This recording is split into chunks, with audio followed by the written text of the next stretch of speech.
bir diğer Türkiye'de var. Aslında bu şeyler Рыбина музея памяти победили. У нас много памяти. Поэтому безопасных вариантов у нас там больше.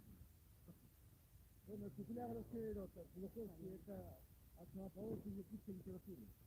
Он пророк, его говорят, особенно историки, писатели, он Нострадамус исполнитель. Более 100 лет назад работал на там он все описал. Экологию, социальную сферу, экономику, как мы должны развиваться. И там все расписано.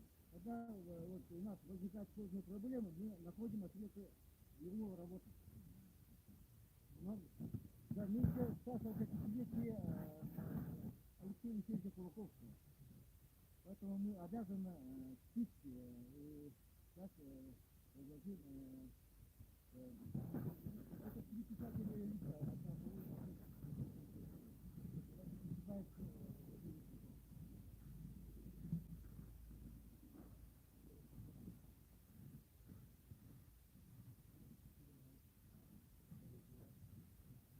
Хорошо, коллеги? Да, блин, я готова. Юрий, кто бардо?